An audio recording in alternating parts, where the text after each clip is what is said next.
I still feel like I'm gonna have a heart attack every time I go on stage, or something crazy is gonna happen. You're out till 1 a.m. I gotta be up by 5. What am I gonna do? Do I want to keep sitting here doing something that I don't enjoy, or chase what it is that I actually want? That's what you have to do. Sure. It's either that or shut up and do your day job like you're supposed to. You're joined with more people from our old community, something we've been trying to do for a long time. Erik, this time we have a new guest you guys haven't seen him yet. Erik, welcome to the show. Thank you for having me. Of course, man. We got quite a lot to talk about. Of course, I want to know about nowadays, which is you're getting into comedy. That's awesome. We don't hear too many comics from our community. We're also going to talk about what makes a comic a comic. So I guess we'll just start off with, how's it been since high school? That's the last time we really saw each other, right? Other than the couple little interactions we've had since. Yeah, no. Since high school has been pretty crazy. I mean, interchanging through roommates at different places. Never went to college, but had a lot of odd jobs ever since then. But define odd. So I plead the fifth on one of them. Okay. I've worked as a bar back. Just worked as just like a dishwasher slash like prep cook in a sense. Okay. Worked in a shop for about like 6-7 years doing like CNC stuff, making technically bombs for the government in a sense, like the heads of them. You don't want to plead the fifth on that one? No, I don't know how I don't know how to make the schematics for them. So all right, fair enough. But that's okay. You're right. Yeah. I concur with your original analysis of your type of jobs you've had. What else have you done? I've also worked on a railroad yard for about a week and a half, give or take, until I kind of realized that they lied to me about, they told me that they were with Union Pacific. So I was like, cool, one of the top unions in the fucking country. Let me get in there. And come to find out, no, they are their own separate unit. They're just starting. So they're still a little shaky on some aspects and are just getting work from Union Pacific. And the first day that I worked, and it was downpouring rain, and they're having us climb up these 10-15 feet tall trains and like Tarzan style, trying to swing from the outside to the inside to get in there to take these brand new cars off the trains and put them in this lot. And I almost slipped going, and I realized, I was like, is it really worth me possibly falling and messing up being on my back, or like say I fall where the trains connect and then I crack a rib, and then my rib punctures a lung, and then I'm dead because somebody wants me to get all crazy swinging around in the damn rain on metal. Right. So I left there. Well, I'm glad you did. We talk about like, how do you kind of have to be connected to somebody that, like, you got to know somebody to get into those type of jobs, no? So that one I found on Indeed. Okay. So that one you got, went through the traditional process and then okay. But the CNC job that I did know people, and all the other places I did know people, like even where I'm working now, after leaving the place I just said, the train yard, I literally was out of work for 2 months just because nobody wanted to, like, I got interviews, but nobody wanted to hire me. Like the one dude I forgot what the name of the company was, but it was like for like, it was like a food place for like frozen foods, like a storage house. And dude told me flat out, like, yeah, we just built this whole new section. We need like 37 people. Why should I hire you? And I'm like, you need 37 people. We just told me like, look, man, I was still young at the time. So I told him like, I'm like, I haven't learned any bad work habits. I'm like, you could ask anybody that I've already worked for. They'll tell you I'm a great worker, and you could still mold me to do things how you want to. I haven't worked in this kind of environment before. So, but he didn't want to take it and give me a chance. So, yeah, you never know with people like that. Sometimes they prejudge. I used to do interviews and stuff. Like, I could understand that because I would get feedback, and I would be told like, hey, I'd be like, hey, I like this person, but then like HR would be like, no, I don't want to. I don't. It's like, but why? They seem like they were decent, but in their eyes, they see certain personality traits as bad, and so it really is in the eye of the beholder in that sense. Yeah. But so since high school, you've been I guess the right word would be swinging from place to place to see what fits, right? I mean, that's kind of what adulthood has been like for me.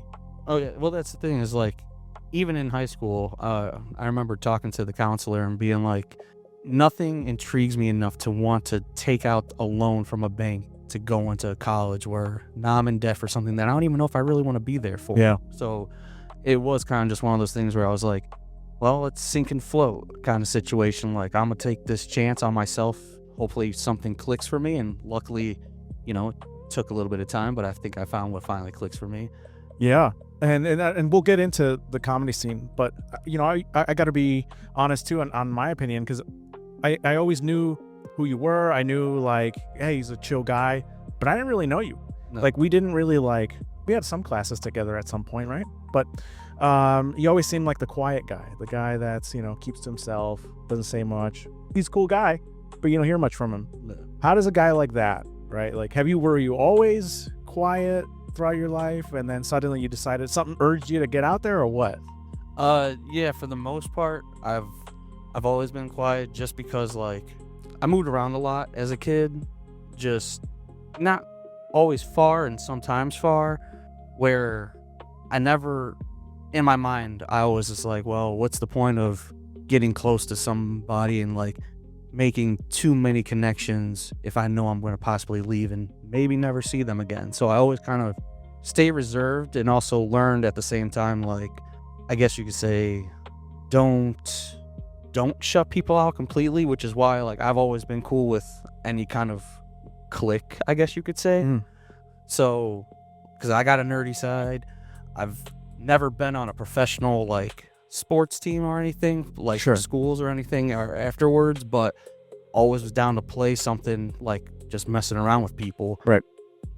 Always been a music, like, not connoisseur, but always diving into different genres. So music always helped connect me with people as well as movies and stuff. So I don't know, it was just high school, I felt, was the first time where I knew I wasn't going to go anywhere, because I was specifically moved in with my stepdad when him and my mom got their divorce. She had me move in with him because she didn't want me going to the other high school that I would have been going to, living with her. So it was kind of one of those situations where I was like, all right, I ain't going nowhere. I could finally get grounded somewhere and kind of start to a little bit reach out. But even then, like, it took until out of high school to finally like come to these clarities, and because I was also a very angry person, and Yeah. in a sense kind of growing up because of certain situations like that where I was moving, as well as other things behind the scenes. How often were you moving, would you say? At least every year and a half, damn near.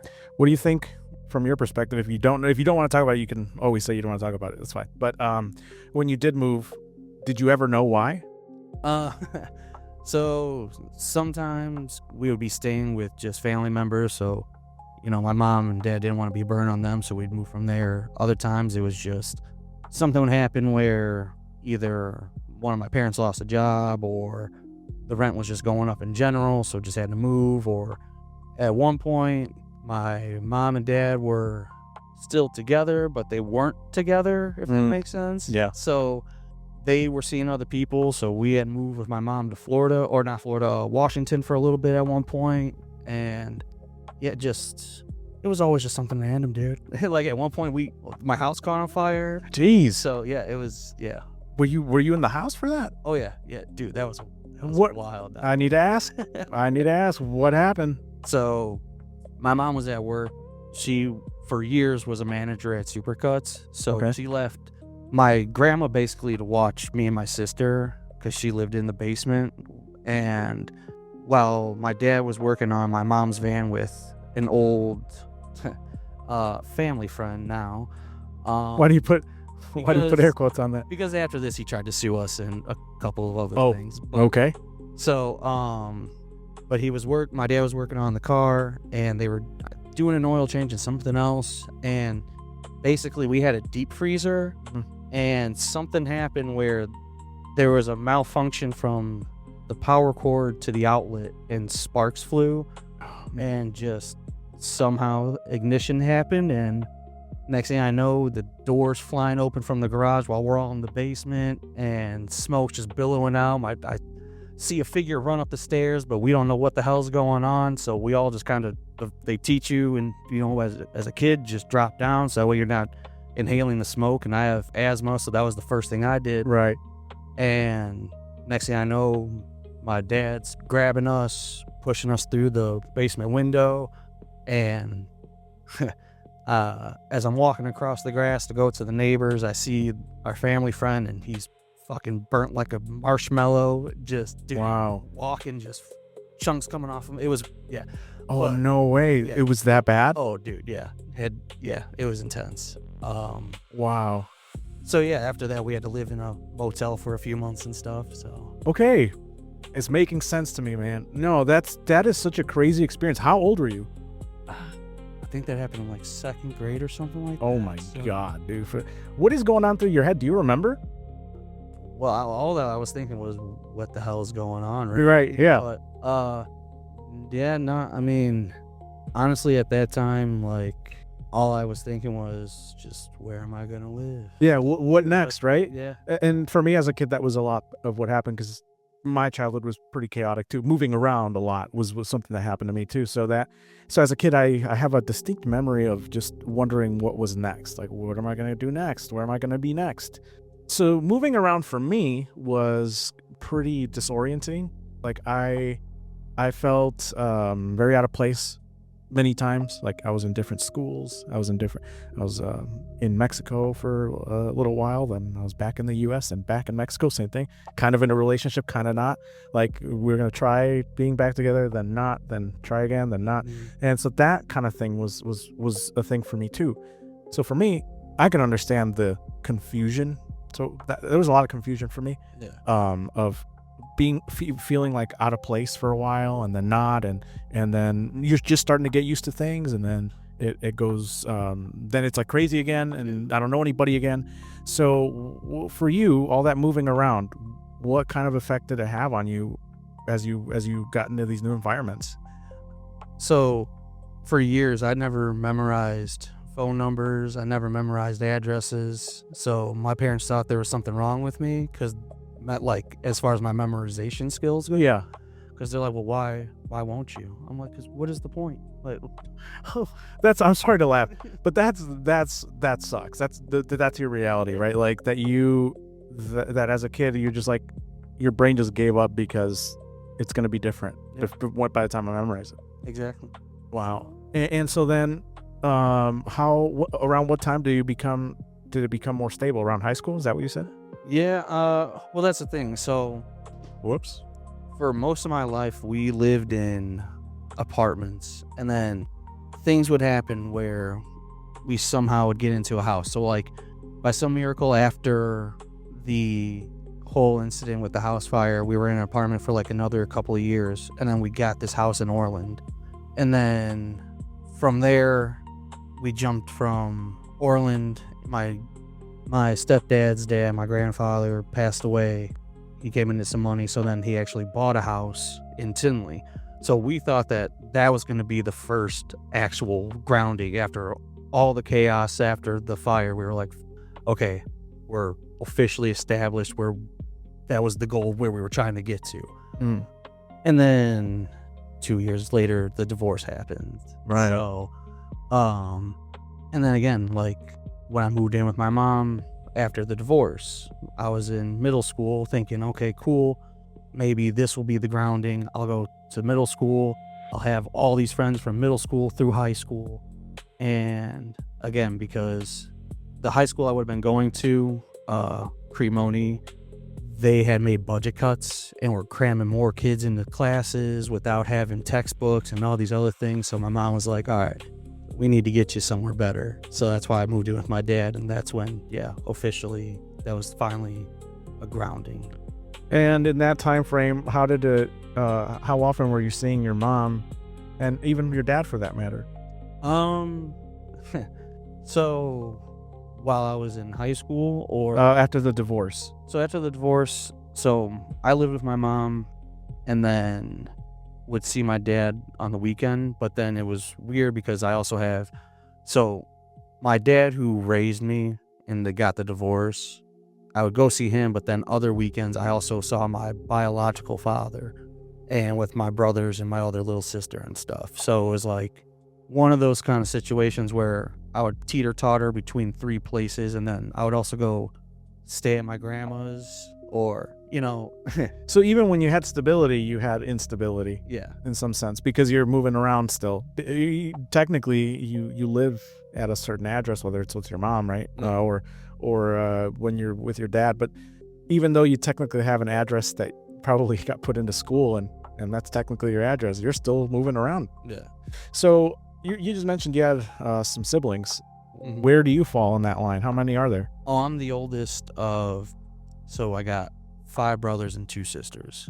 5 brothers and 2 sisters. Yeah. That's crazy. That is close to me. I have Jesus, this is how old I am. I can't even remember how many there are of us. So it's 1, 2, 3. I'm the 4th. So 3 older brothers and 2 sisters. Oh, okay, yeah. So real close in those numbers. But okay, so did you grow up with them throughout your life, or was it split because of divorce? So this is where it gets kind of weird too. So they've always been in my life. Like my sister, she's the 4th or 5th one, somewhere around there. Yeah. But she stayed with me because she's the offspring from my stepdad and my mom. So because we always stay in the same house since they were married together, Right. we were always together. Now my 3 other brothers, Wyatt, Riley, and Nathan, and then down the road Marissa, they were over with my biological father and their mother, and they always lived in Tinley in the same house for years. So I would go see them every now and then, but growing up it was strange because at one point we lived like in the same apartment and would always just be playing with each other. Yeah. But nobody said anything until just randomly one day they were like, hey, guess what? You're not just friends, you're brothers. Oh wow! I'm sorry. I hate that I'm laughing, but it's just it catches me off guard every time I think I'm trying to figure out what's going on here, and you just throw a curveball at me. So that one caught me by surprise. Okay, how old are you when this happens? At that time, I think I was about 4 or 5-ish. I can't remember if my mom was just about to be pregnant with my sister or already. 4 or 5. So that's got to be one of your earliest memories. Close to, yeah. The earliest memory I have is actually my great-grandmother giving me a bottle while I'm holding on to the side of a couch. It's weird. What? How? Like you're Like I'm standing holding the side of the couch and she's just handing me a bottle while watching. I remember it was just wood box TV where it still had the knobs. Yeah. I don't know why that's the first memory. Interesting. That is an interesting first memory. Were you scared? No, and I think the only reason why I have that memory is because she's also the first death that I experienced. Oh, okay. So I think that's my brain just being like, since it hit me so hard as being the first death, there's still that part of me that remembers a fond memory. Yeah. I guess you could say. Yeah, that is interesting. Do you remember anything else about her other than that, or? Just how little and wrinkly she was. And the fact that she always had this like stereo cabinet, this thin one with just these angel figurines that she always just let me hold. That's interesting that you have a memory of a great grandparent. I feel like my grandparents were 90 my entire life. Oh no, I have not only a young parent but a young grandparent in general. But okay, and I think that was the other thing too, is I never called my grandma, my mom's mom, grandma until my great grandma passed. I would always just call her by her first name, Ellen, because what's up, Rachel? That's what everybody else was calling her. Yeah. So yeah, no, for a while she was just Ellen, but interesting. And then gained the title of grandma. She had to earn that. Yeah. that is so interesting because I'm imagining it probably got too confusing, and that's another factor of things that kept things just kept changing for you. Nothing was just. I can understand why that kind of makes you quiet because you never really get comfortable, right? Yeah, no. Were you oftentimes anxious? I was so anxious that I didn't even like going out to eat because I always just felt like there was eyes on me for some reason. Yeah. And that was another thing that I grew out of over time and realized nobody gives a fuck. But True. Most people do not care. And the funny thing is too, like, I think it has a lot to do with the fact that when you get to new places, you do kind of get stared at for a little bit, right? Like when you're the new guy at a new school, what do they make you do? They make you stand up in front of the class and, hey, introduce yourself. And then you have to be the new guy. And if you do that enough times, it's an anxious time. For me, that's where a lot of my anxiety came from, was I had to be in a new school, make new friends. I was the new guy. And so for a while, you kind of sit by yourself for a little bit, and then you have to go through the process. So that makes you quiet. That makes you shy. It makes you anxious. That's how it affected me. So I don't doubt at all that that's what you had to worry about. And likely something you said that you grew out of eventually, but when was that? Late high school, like just getting out of it. Took a lot of self-reflecting on substances, we'll just say. Yeah. And I don't know, it was just during a period where I was kind of figuring out what path in life in general do I kind of want to be on as far as good and evil goes, I guess you could say. Can I ask about that? What do you mean by that? To define good and evil. Like you had opportunities to do bad things, and and you felt like you maybe had an itch to or could very easily. Is that what you're saying? Yeah. Let's just say it got to the point where I felt my own safety would have been a lot better if I just went and snatched somebody up from their crib real quick and nobody saw from them again. But it took a lot of questioning. Well, I'll just say it, I was on acid and kind of had this like one-on-one with, I guess, it wasn't a physical being of God, but it was me talking to the universe and being like, questioning the things of morality, I guess you could say, is because I would have felt safer if I did these things, but would I be judged upon it because I know it's not really in my right to take somebody else's life if other actions could be averted and done to make changes that don't even put me with that person in general. But it was just, again, I was just sitting there with my own duality of morality. Yeah. And obviously people who have hurt you, you kind of there's some residual resentment. I know that I've felt, I still feel resentment towards people who've been bad to me, and it's something that I don't know. I feel like that's a human thing, because I do feel, obviously you could very easily. There's been a lot of times too where I've had to kind of stop myself from saying something, or I could very easily be the aggressor here. I could very easily be the one that puts you in your place, and then maybe I'd feel some level of, like, I don't know, redemption. I don't know if that's what you're referring to, but that's what it reminds me of. Yeah. No, that's basically it, yeah, in a sense.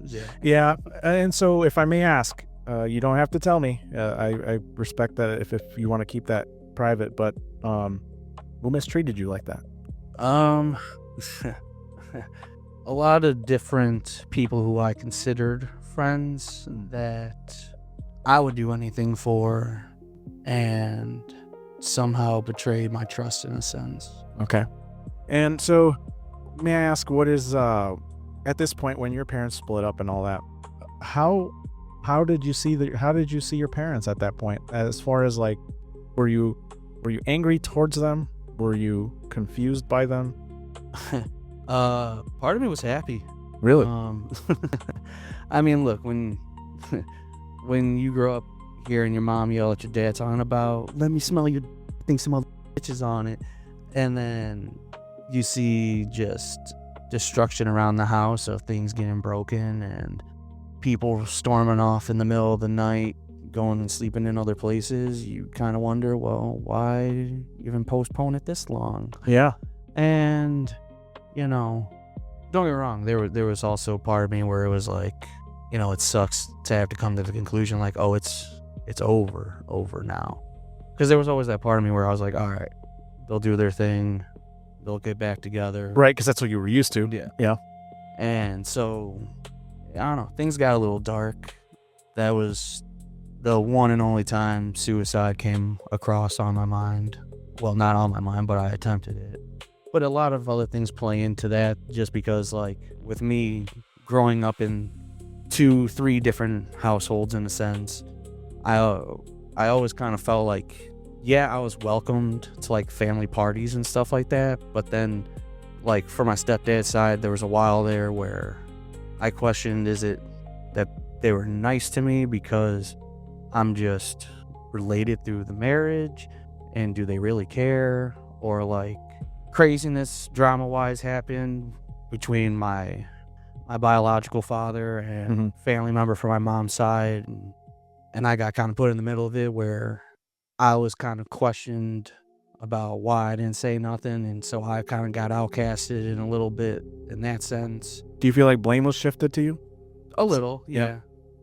So it was just all these things where growing up, I was always just trying to find my place and find myself, as well as questioning everything around me at the same time. What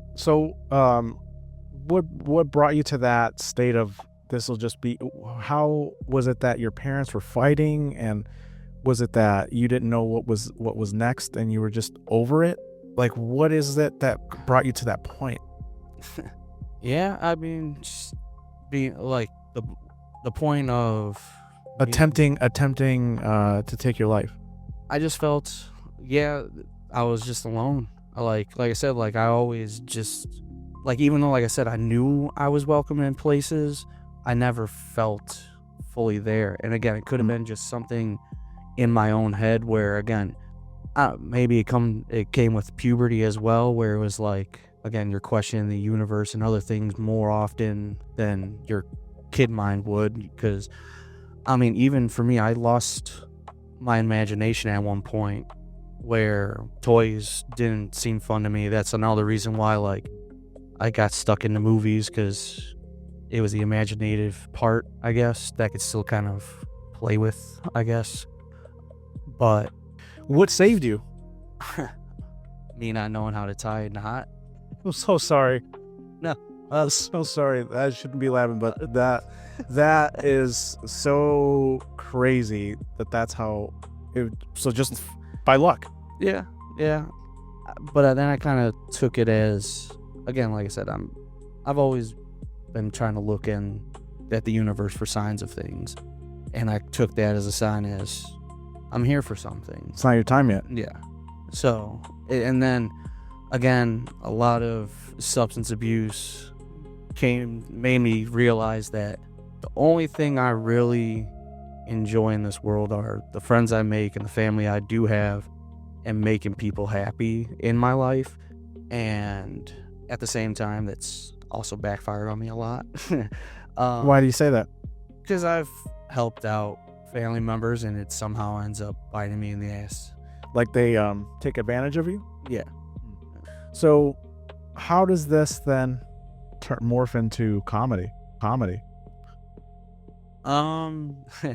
So I've always tried to use humor as, I guess, like just a way to cope with things. Like, even at funerals and stuff, I never try to show my sadness in front of others if I can. So me just joking around with people to kind of distract them from the sadness as well makes me happier. So, but I mean, I've always loved comedy, and either watching stand-up or listening to people's albums on CDs, or just, I mean, you sitting around with your buddies and just, before memes were popular, just making references from, like, Billy Madison or Anchorman, or, all these movies that are all comedies that just everybody was just hitting these one-liners too. Comedy has always been something that's been a light in my life to kind of help me get through situations in general. So you were watching these comedy movies as you're a kid growing up, or do you discover this in your teenage years? When is this? Throughout my whole life. Like, okay.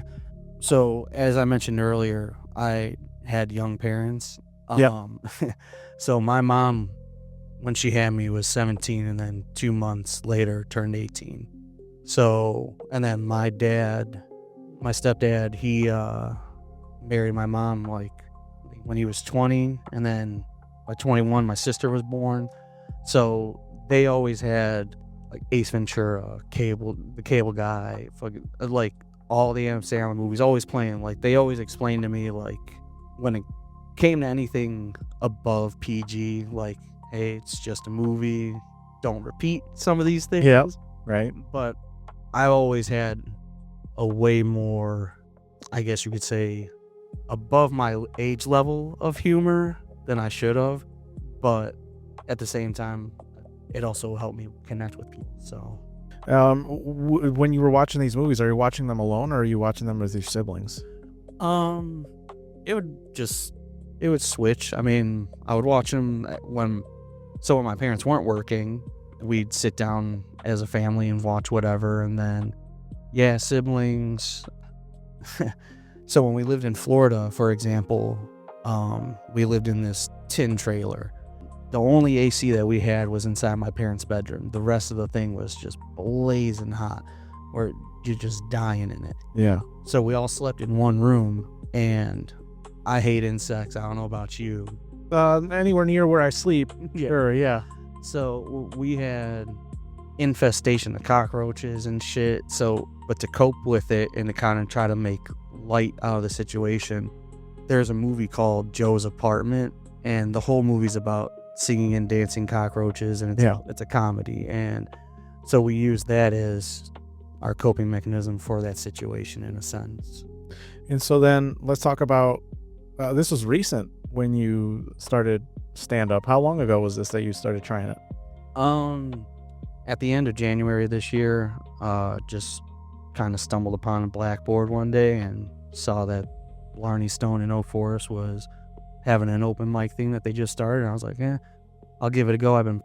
I had always thought about it for a while, and just kind of put it on the back burner. Was always writing stuff that I thought was funny, thinking that maybe I can make a movie or something like a Superbad or like a Hangover type of style. Right. And just thinking like, who would, for a while it was who really wants to hear me, as well as do I have enough to say on stage to keep people entertained. Right. And I'm sure stage presence too, like I'm in front of people are looking at me again, which is an old thing you were talking about. How hard was that to overcome? Oh, is it still difficult for you? How do you cope with it? So not in the greatest way right now. Okay. What you got? Right now it's just drinking. Okay. I'll have probably like 2 vodka sodas before I at least get on stage, just to kind of fight the nerves a little bit. Like so like for me, I feel like I'm starting to find my voice more. So like I'm feeling more confident with the material that I'm bringing on stage. But even so, there's always that part of me, especially when trying out new places, where it's like, something's telling me I'm just gonna fucking just eat shit tonight. Yeah. And nobody's gonna. Like you're gonna bomb it. Yep. Yeah. And how does it end up going? Oh, it still happens. Like sometimes. Don't get me wrong. But I'll bomb at places, and I'm still regular at doing open mic. So it's, again, certain material hits people, harder, especially based on your crowd. Like certain places you learn that you could be a little bit more raunchier. Other places, like I've done little things up at Gaelic, and they do not like me at Gaelic. It's just not their style, or are they older crowd? Or like, I was gonna say, a lot of older white people. Got it. And they are a little bit more prude in their sense of humor. And even though I will keep my set clean for them, it's still a dark clean, if that makes sense. Well, I've heard. So I don't mean not knowing anything about how all of this planning goes, and I've heard from several comedians, just because I grew up watching comedy too. Comedy was a sort of a coping mechanism for me too. It wasn't the main one, but it was one of them. And the thing that I would hear them talking about repeatedly is that there are certain, like there's a feeler. They have feelers. They tell jokes that are feelers to kind of like get to know what the crowd is okay with, and if they're going to be cool with some of their crazier material. And so then I would wonder if that's something that you thought about doing. So I kind of do that now, where like I try not to go up too early for like places that I'm new to, just because, like you said, you're trying to feel out the crowd a little bit, because based on what other material other people are doing who might already be regulars at that place, gives you a good sense of what people will do. Like that's why, for example, like I said, Gaelic, like I already knew with it being a lot of older people there, they're not going to want me swearing, they're not going to want me telling super dirty things. So like I said, I do keep it clean, but it's a darker clean. No, well, dark humor is very much like for example, I come from a military background. We thrive on dark humor. If you went to like a military community with dark humor, they would love you. Oh, but if you went to a community like you said, like an older group, mostly also too, like men and women find different things funny. So depends on how heavy that is. Yeah. Oh no, trust me. I've there's this one open mic that I go to, and they at the end of the night they'll go around the room, and if somebody wants to make a comment or say one last joke, whatever the case may be, or somebody who's never done comedy wants to give it a little quick go, they let people do that. And this one female just instantly, "You guys talk about your penis too much. Nobody cares. Only you guys care." And she's not wrong, but at the same time, like, it is a very male-dominated room that you're in. So you may not have found it funny, but the 97% of the other percent of the room enjoyed his bit. Yeah. But like you said, it's all about who you're presenting it to. Do you feel like in some senses you're kind of up against some of your greater fears doing stuff like that? Oh yeah, definitely. Like, I still feel like I'm gonna have a heart attack every time I go on stage, or that I'm gonna end up crapping myself, or something crazy is gonna happen. But usually once that like first chuckle I get out of somebody hits, I kind of ease into it more, and the blood pressure goes down. I could feel it like instantly. But the problem is also, again, if you're trying out new material, you're still kind of skeptical because you're working on it. You might say something wrong or forget a piece, and then you get in your own head about it. Like, I've gone and done 2 open mics in one night and completely bombed at the one, and then at the other, the material killed for some reason. But again, with the anxiety that I dealt with as a kid, and then trying to get in front of all these people, I don't think it's going to go away where I'm never not nervous. Right. And so then I guess it wouldn't be a matter of getting rid of the nervousness, but just managing it, right? Like, are there like maybe I'll do, there's I don't know, some people do breathing exercises, some people do beforehand, or I'm sure that if this is something that, what kept you going after? Let me just ask you that. What kept you going after you had your first bomb? I think just me reassuring myself in the sense that I know not everybody's sense of humor is the same. I know that somewhere out there is a crowd that will enjoy what I do say, but it's finding that crowd. And I do watch a lot of podcasts where it is like mainly comedians who host it, and I have never met or heard of one comedian who hasn't bombed. It's gonna happen. It's almost like a rite of passage in some sense. Yeah, exactly. And the issue is trying to overcome it, because I've also, like I said, I've done other open mics where I've done 2 in a row where I've gone to one, bombed, and it ruined my whole attitude to even want to. I went to the other place, thought I was signed up through somebody else who went there before me, and put my name on the list. And as I noticed that my name wasn't getting called, like, part of me was pissed because I was like, I want to do the material, but then there was another part of me in the back of my head where it was like, you just totally did a horrible job no more than an hour ago at this other place. Why do you want to go through that kind of pain again? And even though I had people there telling me, just go tell them real quick you want to go sign up, blah, blah, blah. just, well, if you bomb, you bomb again, so what? But by that point, I was already psyching myself out, and then I was already getting pissed off because I tried to eat only once a day. So by that point, I had already gone past my limit of when I usually eat. Yeah. So I was like, now I'm getting hangry down to my own head. Yes, man. Getting angry, people underestimate how much that affects your mood. Like, I tell my friends all the time, man. And in fact, my cousins are really good at being able to detect when I'm hangry. They're so good at it that it's like, we need to eat, don't you? Because like just the way that I said something, like just the tone in which I said something was just like, we need to go get food. Oh yeah. And I'm like, oh, you're right. And they'll realize it before I do. And so that's the thing about being hangry is almost you probably don't even notice it till it's too late. And so then you want to get up there and then be up there hangry, It might work out for you. You might be in the crowd that loves abuse, but maybe you start doing crowd work. Do you do crowd work, or do you like doing like mostly storytelling? So I mainly do storytelling. I'm trying to find ways now while I'm like either writing or thinking of stuff, or I'm already like tweaking material that I've already done, where I'm starting to try to ask the crowd more questions to keep them at least a little bit engaged, but still following up even after asking the question and pointing at somebody in the crowd and trying to move forward with it is always the hard part, especially if you might have something in your head where you're like, okay, yeah, no matter what they say, I think I could twist it real quick and either make a joke out of it, and then they say something that you don't even expect, and your whole thing just completely gets thrown out, and you lose your whole train of thought, because you're like, you lose aura. Yeah, exactly.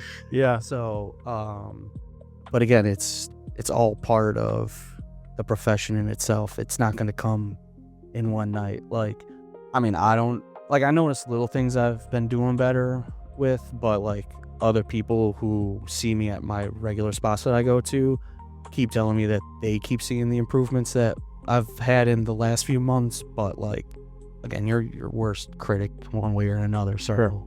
I always think, like, before I go up, I always think that no matter what, I'm going to end up not being able to follow up who's ever in front of me, type of thing. Like you see somebody just kill, and the whole time people are just nonstop laughing, and the pressure builds. Yeah, exactly. Have you experienced that? Oh yeah. All the time, or how often? Oh, at least every week. Yeah.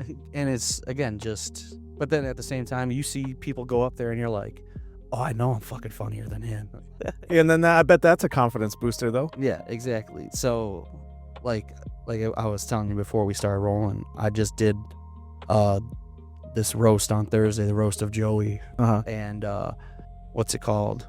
Because I literally wrote all my material that day on my lunch break. Because building up to it, I was like, I was putting too much pressure on myself, I felt like, where I was like, what am I supposed to say about him? Like, seriously. So, and then it just kind of dawned on me, and I just started just scribbling whatever was freely just flowing out of my mind. And so going into it, I was very skeptical whether any of it was going to get any kind of laughs. And then luckily I was like number 11 going up. So like I saw how some other people were kind of doing their material, and I was like, oh, nobody's talking about this yet. Nobody's mentioning this. I was like, oh, I'm golden. I got no problem. Yeah. So, but again, like leading up until that point of seeing the other comics do their stuff, I was like, I'm not gonna get no laughs. Just drink your feelings away while you got the chance. So you go through a roller coaster. Oh yeah. While you're waiting, the longer you wait, I'm sure the crazier the ride is. Oh yeah, I wouldn't doubt it. Like, don't get me wrong. Every year, I'll find like one or two pure white hairs in my hair, somewhere, my beard or in my actual hair. I'm sure with comedy and the amount of stress that I put on myself in general, there's gonna be a few more this year. But in some senses, that's sometimes the type of challenge people need to evolve, right? Like because you're getting up on stage trying to make people laugh is also one of the greater tasks that you've had, right? Like the try, because you never know what kind of crowd you're gonna get. You're almost, in some sense, kind of like drawing from a raffle in some sense of what kind of crowd you're gonna get, right? Because you don't get to choose that. Oh yeah, no, and that's the thing. And so It's weird, man, because like, so when I first started and did Blarney Stone, because their regular clientele really didn't care about what was going on. They were coming in no matter what to have their meal or have a couple drinks and meet up with people. So us just standing off in the corner with a microphone saying whatever we felt like saying, interrupting their conversations basically. Right. It was a good way to ease myself in because I knew nobody was really listening to me in that setting. But then like I go to other spots and it's other comics just there. And nobody's listening because they're doing their own fucking thing, either making their own little tweaks or writing their own new material. Or like myself, I'll sometimes while I'm waiting to do my material, somebody will say something, so I'll like reply before I do my stuff, I'll reply about their stuff. And like, just again, I like doing that because it makes the other comics, I feel like, to be known that they are also being listened to and that they're just not up here speaking just endlessly or mindlessly to nobody, I guess you could say. So wait, hold on. So you make jokes that like tie them Oh yeah. into that? I don't think I've heard that before. So it's really just like, so for example, this one comedian, Seth, he has this bit where basically he has like a beef with lesbians, he says, but it reminded me of a bit of mine, so I'll tag like on it, be like, oh Seth, you ain't the only one out there, I also got my own beef, and then Interesting. I go into the bit. But I've also, other people have done things where they've said something and it just reminds me of something, and it may not even be funny to them, but to me it's funny. Like, Yeah. some dude brought up Rocky 4 and I just couldn't help but tell the crowd about how Rocky Sylvester Stallone used to be a porn star. So then okay, so you tag them in little things that remind you of things that you thought were funny in their story. That's kind of cool, actually. Has anyone made comments to you about that? Oh yeah, like so the dude who I just did the roast of, Yeah. He's the host of the place I go to. I go to Bourbon Street on Thursdays for the Hose Comedy Podcast. Right. Well, not their podcast, but he's one of the ones that says that he's noticing I'm getting better with that as well as my stage presence. But then like, I've had other people where after I've gone off stage and everybody else is gone and we're just kind of all just standing around the bar having a couple drinks before we all head out, they've come up to me and it sparked conversation just in general that way, and been like, oh, and like we've even, like, me and other comedians have told each other like, oh, well, I think maybe you should maybe like add this to the end of this joke or blah blah blah, so they're helping each other build as well, in a sense, I guess you could say. So looking forward, right? Like, what does your future look like with comedy? Where just throw up anything. Like it doesn't have to be like immediate your situation right now, but in the future, what is your life like? What I'm hoping it's gonna be like is Just throw it up there. touring at some point down the road. I mean, that's gonna be the end goal, being able to just make a living off of it, because I'll tell you what, doing it for free right now and the way gas is, it is not fun. And like, but where are you? Are you in theaters? Are you where? Hopefully, in the In your future. In the future, Where are you? at least theaters for sure. As cool as stadiums would sound, and I'm sure the payout is great, I also don't feel that comedy is really on that kind of. I feel like comedy's supposed to be a little bit in a concealed room. I feel like, I don't know, Okay. It's hard to explain. Okay, like more intimate. Yeah. All right. Yeah. Why do you say that? What do you think makes you feel that way? Because I feel like in a large arena, like, unless you're jamming out to a song and everybody knows the song and there's this energy in the room or in the arena that everybody's kind of thriving off of, I don't think comedy's the same way. Like, I feel like, yeah, you're gonna get laughs no matter what if you're at that kind of level where you're selling out an arena. But I feel like in a smaller venue where it kind of feels like, I don't even know how to describe it. Like, I just kind of feel like it's, like you said, it's more intimate in the sense where I feel like when you got the jumbo screens, instead of being able to see the person's face almost in one-on-one. I don't think it's got the same Do you effect. feel that people are more disconnected when they're at a bigger stage? Yeah, but again, like, you got the jumbo screens up, so you're gonna see everything happening and whatnot, and you're gonna enjoy laughs with people one way or another. But again, I just feel like it's something. It's got it. Like, for me, I feel like it's energy. Like, I've seen Theo and I've seen Adam Sandler play in arenas, and again, they're phenomenal. Don't get me wrong, but then I've gone and seen like Jim Brewer in a theater, and just, I don't know, the energy felt different. I felt like, That's interesting. I'd never thought about it, different in that it just you felt less connected to it, like yeah, you were watching a video Yeah. almost. yeah. Because again, like, when you're in nosebleeds, and don't get me wrong, like, for Adam Sandler, we didn't have bad seats. We were off a little bit in the United Center, where we were like kind of off the stage, but we weren't on the ground. And then like Theo, it was a straight shot, but again, you're so far back, there's no real connection. Whether I'm watching you live or not, I just feel like the distance plays a factor. And like I said, like with music, I don't think it has that same effect, because music, you feel it differently than I feel that you do comedy. So then let me ask you this. Let's say you get offered tomorrow a gig like a stadium. Are you turning that down? Oh, I'm a whore. I'll do it for the money. Don't get me wrong. But Okay. but no, I mean, but again, I also would feel wrong doing it, because I also don't think I've earned that kind of spot either. I know that there's better people out there where again, if somebody saw something in me and was like, I'm gonna take you under my fucking wing, God bless them. But I know if there's veterans out there who've been doing it longer, have better sets built up right now than I do, and I would kind of feel like I'm taking food out of somebody else's mouth in a sense. Like, again, talent is talent, and again, I'm my own worst fucking critic. So that's why I feel I haven't earned it. Like, I've been offered a show recently that should be happening in August and September, where I'll be part of a little showcase where I'll be given like 7-8 minutes or whatever. But I feel like I've earned that, to be a little something, whether I get paid or don't get paid, just the opportunity in that alone, I feel I've earned that. Stadiums, I'm nowhere near close to having that. Do you think that the people who do the stadiums have earned that? Yo, yeah. Like Gabriel Iglesias, who I loved watching growing up.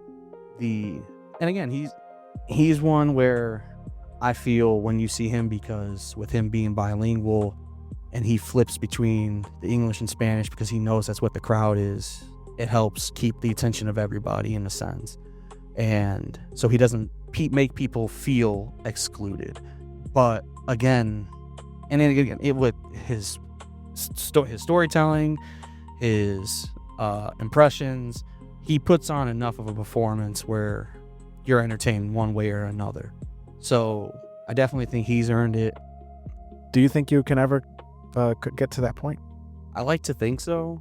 But honestly, like when you ask yourself that question, because the reason why I'm asking you is just because I sense some hesitation from you when I ask you about something that big, like filling a room full of. You don't think you could fill a room full of people and like a stadium full of people that want to see you? In the future, yeah, not now. Sure. Yeah, But I guess I'm just asking from the perspective of visualizing it. Do you think you could earn that one day? Yeah, I think so. But the only reason why I have hesitation is just because, just like my material is written right now, my mind is kind of all over the place with it. Where, again, conceptualizing, 20 minutes is going to feel like an eternity when I'm even given that opportunity. But to come up with 45 minutes to an hour of a special to perform in front of people, and trying to piece my material into a whole conceptual thing to bring it together, and so that way it just doesn't sound like nonsense that I'm throwing at you. And don't get me wrong, some people's material is that, where they may only talk about something for 30 seconds and then switch over to another thing. But growing up watching like Chappelle, Tom Segura, like I said, Gabriel Iglesias, where they could story tell, deviate into another side thing, but bring it back to the story. It's an art form. It's hard to like, and that's what I want to be able to accomplish one day. But again, like I've joked around on another podcast, like right now it just looks like a crazy manifesto of bullshit that I have written down because it's cardboard. That's how it always starts out. Jake, I mean, if I had a mic for you, if people can hear you, how many times did what I told you? I don't think you believed the word I said to you when I put out my own crazy manifestos probably once a week. So, but no, Josh had this like an entire front to back plan that so far has played out to a T, just way faster. But it played out, but not at all how we had first talked about. It's like the goalposts that we were supposed to hit, we got there, but just not in any the plan that you had specified. But like your vision was always been rock solid. And that's not to say that, wow, we look at it, we made it. We're nowhere near that where we are in our head with it, right? Yeah. But that doesn't mean it's not moving and it's not capable of getting it. And I think that in my opinion, you've already said things to me that is the groundworks of like how people get to where they need to get to, right? You made some adjustments that people liked, right? That was unique to you. You told me something that I haven't heard comedians do, which is like make references to. I'm sure they have at some point, but is it popular? Is it something that people do often? I don't think so. But I guess you could tell me better than anybody else about it, because as far as I know, that sounds like those little things that make it you is why people come out to watch in stadiums. In my opinion, is because they have such a unique thing, a unique touch that is uniquely theirs that they put into the comedy. And like you said with Gabriel Iglesias, he does the bilingual thing, and he's not the only one, right? No. And George Lopez before him. And so there's plenty of Hispanic comedians that have done something like that, but not like him, right? That's something unique in the same, the jokes, the way that he does impressions. Yeah. Nobody does them like him. He's not the only one that's done impressions. Plenty of comedians do impressions. In fact, that's probably a big bit in comedy, is doing impressions. So I think the only thing that is left to work on really is just the belief that you could. Yeah. Right? Am I off? No, you're definitely right. I think that you've proven to yourself that you can at least get up there, which is tackling it like one bite-sized piece at a time is, I think, the most realistic way to do it. Like, of course, what's your end goal? You want to have an end goal. But, okay, cool. So then what do we do? What's the next challenge that is doable for me that I can do next? And you said, all right, so the next thing that we're working on is whether it's consistency, getting up there more often, get into crowds that wouldn't like you. Like, I think that's a fun challenge too. Like, it's gonna suck. No, that's why I like when my buddy invites me to do Gaelic, I'm like, yeah, I know I'm not gonna get any laughs, but I'll do it. Yep. Because you never know. You might only be hired for a clean gig, and if that's what you gotta do, that's what you gotta do. But don't get me wrong, like I said, you do learn certain places that you could work on certain material where you could get a little bit crazier. You know, you're not gonna get as shunned for trying to say some crazy, right? Banned from the locations, yeah. But really, a big factor with, at least for my situation right now, with trying new places is distance.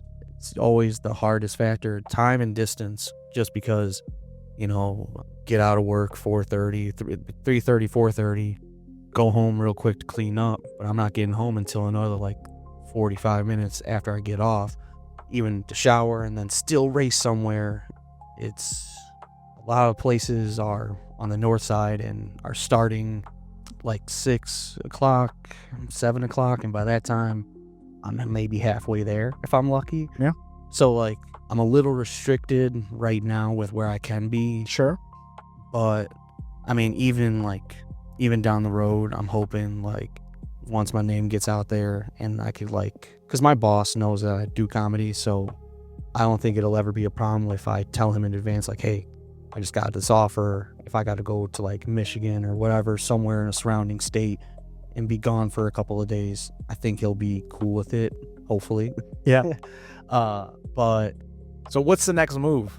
well, the next move right now is, like I said, I'm putting material together and trying to construct it, because right now it's just little notes. So I'm working on putting material together so that way, like how I said I was just invited to do a show, I have these pieces already constructed for specifically doing these spots, while also trying to hit hopefully newer open mics. I keep seeing a couple of things because I've just joined a couple like random groups on Facebook, and I'm starting to see some more things pop up during the middle of the week, so hopefully I could start to get to those a little bit more. But yeah, no, just timing and material comprising, I guess you could say. And connections. Yeah. Connections is like the thing I hear the most, is some of the most important things, no matter across fields of work. Like, Oh yeah. if you know somebody who knows somebody who knows somebody, you're bound to get places, right? And you do that enough times, get enough sets, talk to enough comedians, go to the communities on social media. I mean, what's stopping you? That's the mindset. Well, that's the other thing too, is like, man, some of the connections that you try to make end up kind of biting you in the ass, in the sense like, all right, I'm gonna stay out, I'm gonna do this open mic, I'm gonna stay till all these people do their bits, and stay till, you know, it's last call and everybody's kind of just commingling in a sense. And that's if people don't rush out the damn door Sure. as soon as they get off. But then you're fucking out till 1 a.m, and I'm back up. I gotta be up by 5.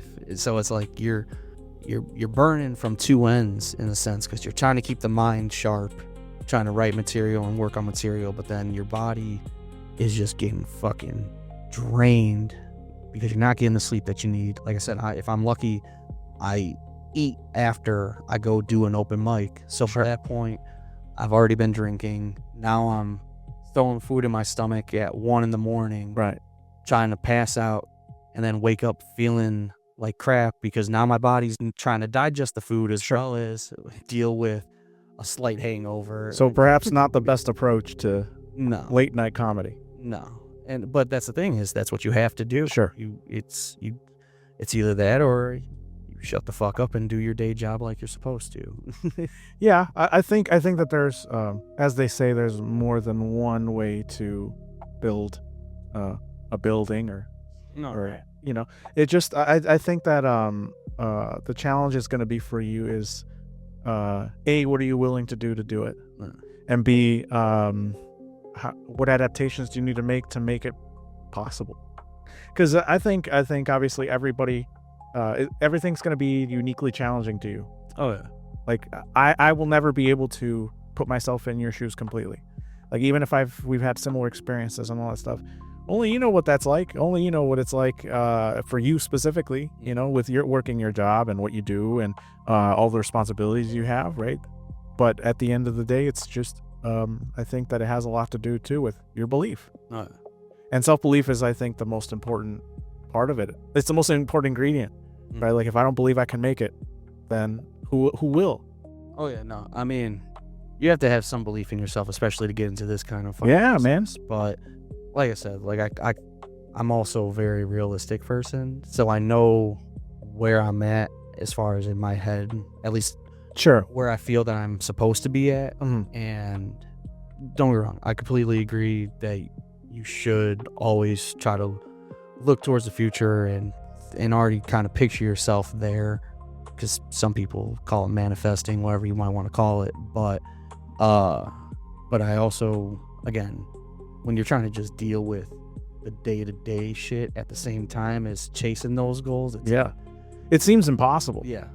I'll tell you, like, it is really difficult to. I come from a place that I didn't see too many healthy situations. Like, I saw quite a lot of darkness growing up, and so when you tell me about the stuff that you experienced, I didn't experience that exact thing, No. but I did experience quite a good level of like dark night of the soul, so they say, and oftentimes I've wondered, like, what's even the point? Yeah. Right? And so then but I also know that when I gave myself a shot, like I said, okay, all of these things have happened. You don't have an example. You don't have any reason to believe that things could be good. Why? Because you've only experienced bad things. You have no reason to believe that it could. So there's the what ifs, like okay, so what if if I just decide I don't want to approach this, then am I good with that? And I think that that's kind of what urged me to act, right? Is like if I don't do it, I will always be bugged by that. And I feel like that's something similar for you. Like you've had that itch for a long time. You said you had material written down growing up.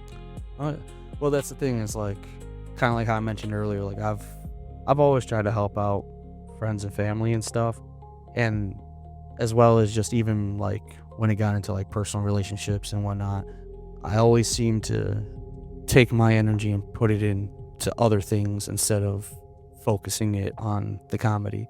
So with this being the first time I'm living alone and not in a relationship or anything, it's kind of one of those things where I was like, what am I going to do? Do I want to keep sitting here bitching and moaning that I'm doing something that I don't enjoy, or chase what it is that I actually want to be trying to do? So I see it happening, man. I see that spark, man. Like it's as much as you've struggled, as much as I think deep down you know that you're supposed to be doing something challenging like that. It's fucking weird, man. Like, and I don't want to sound cocky about it, because I don't feel like I'm at that level, but I've had, within the last week and a half, I've had 2 or 3 people like be like, hey, you got something. I'm like, what do you mean? They're like, there's a presence. Like the one dude, he's like, you sure? I've seen you before, but I don't know where I've seen you. He's like, are you famous or something? I'm like, no, not even close to famous. Yeah. Clean up your glasses real quick. But at the same time, though, there's plenty of chubby Midwestern dudes with beards, so it could just be a doppelganger effect. Right. It could work in your favor too. No. I personally see a spark in you that wants to desperately believe that there is something there, because you've been given signs. You know it better than I do. There's that thing that it's like, no matter what I do, I can't avoid it. Like something pulls me to it. Yeah. And I see it. Maybe you don't yet. Fine, understandable. You've had a rough existence. I get it. I've been there too. But there's something that I see that wants to come out in you, that another part of you is fighting it, because it's all I know is this discomfort. And I don't know what, like there's like I don't know what this other, of letting go of this old mentality of what it's going to be like without it. Because in some senses, that's what's kept you safe. Right? Your way of viewing the world has kept you from having to feel the pain and sadness and whatever feelings have been there. But there's something that you need to unleash. There's something that deep within you that wants to come out, that it's gonna keep pushing you and it won't leave you alone. It's starting to get to the point where, like, and it sounds like a dickhead thing to fucking say, but wow, man. Like I went out the other night. It was a friend of mine's kid's party. They had just turned 21. And I haven't seen them in a while, and it was great to see them. But as I'm standing around listening, because it was like a bunch of like work friends and stuff of theirs that were there, and as I'm listening to their conversations, and I'm just standing there having a couple of drinks, I'm like, I don't feel like I should be here. I feel like I need to be doing something else right now. And it's getting to the point where like I don't even feel right not doing something. Like I need to get some kind of goal, we'll say, like let it be either laundry, dishes, whatever, done in a day, for me to feel like I've done something on a day off, at least minimum. Because if I just lay there and try to let my body recuperate, or just have alone time just to mentally recharge from socializing during the week with whoever it may be, there's still that other part of my brain where it's like, fuck you doing? It's that, yeah, there's like dude, it is this feeling of like, I know I'm supposed to do something. Yeah. I don't want to do it because it's scary, like, or whatever. Like, I don't want to do it because I don't think I could do it, because whatever you believe, whatever voice is telling you that you can't, but there's that inner knowing that if I will not feel comfortable if I don't try it. I feel that in you, dude. I'm just saying, like, just from what you've told me, like, you talked about comedy up until we talked about like limitations. You told me about everything that like you loved about it, like why you were drawn to it, like, and it's just the moment that you have to confront that inner, like, there's a reason why you're doing it. There's a reason why it's happening this way, and it's because you have to confront all of those things that you just told me about. What if I can't do that? I don't know if I could earn that. If like I've been there, like, dude, you can do it because you've already told me how you would do it. You know, so I believe that it'll happen. There's just it won't let you rest until you do it. No, definitely.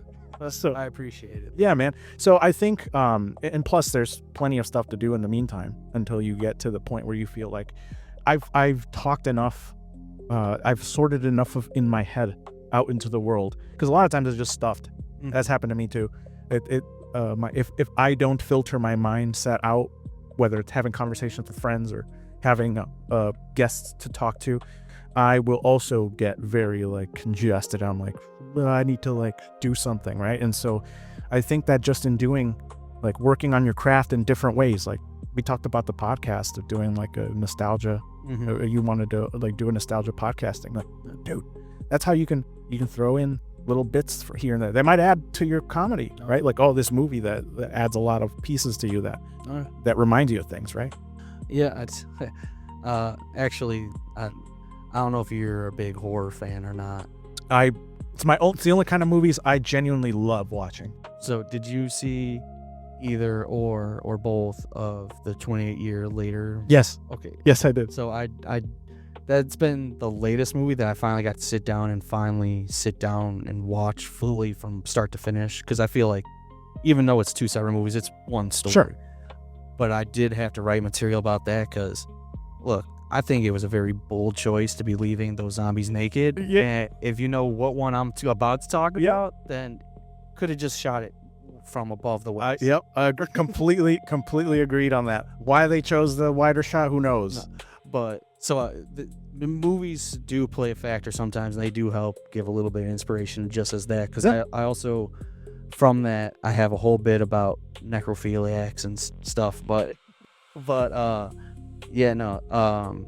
Hopefully, and again, like, even just when the podcast does happen for the nostalgia stuff, even just having other guests on and picking their brains about what it is that they were into and stuff like that, and those conversations alone might trigger something that reminds me as well. But, and again, that's, like I said, with doing the open mics, when I comment on other people's things, it's the same thing. Your brain ain't thinking about it, and then something just randomly triggers it.